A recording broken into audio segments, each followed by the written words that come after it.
Now, several trade unions are heading to the Constitutional Court. They are set to challenge the Labour Appeals Court's judgment that government doesn't have to pay wage increases for 2020 as was agreed. They say the ruling sets a negative precedent for future wage negotiations and agreements.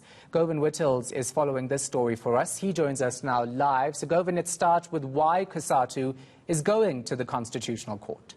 Because they believe that the judgment from the Labour Appeals Court sets a dangerous precedent and is essentially the dismantling of collective bargaining. They also believe it goes against labour legislation in the country. And in short, the Labour Appeals Court found that because the National Treasury didn't explicitly approve the 3-year wage agreement, and it was only approved through memorandums of Cabinet and the Department of Public Service and Administration, that government was within its rights not to pay the 3rd year of that agreement. That's the judgment that's got COSATU going to the ANC asking for help, and also now filing papers, at least its public sector unions, in the Constitutional Court. And they're doing it for the precedent, Shahan, because they say they believe that if this is allowed to stand, it would allow other employers to renege on their 3-year wage agreements. And essentially, the COSATU unions are saying that there is now a threat of government workers embarking on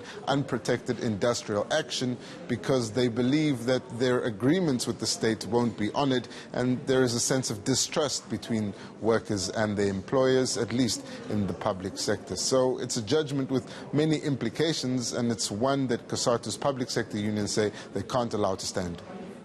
So how are relations between government and unions right now? We know they've been fighting for a good couple of months on this one. Relations are very bad at the moment, and the General Secretary of SATU describes them as having broken down, although not irreparably. We know that the COSATU unions have gone to the ANC and also reached out to a number of people within the DPSA, saying that they need to fix the broken relationship. The sense of distrust comes from the government approving the DPSA National Treasury bid to not pay that 3rd year of the wage agreement, and some trepidation within the union leadership that other agreements that have been concluded with the state and by some private sector unions with their employers may not be honoured. So it's a tricky time for the state and, or at least for the ANC and COSATU and the government, and this while local government elections loom, and these same unions would be expected to campaign for the ANC. All right, we're going to leave it right there. Govan Whittles. Still to come.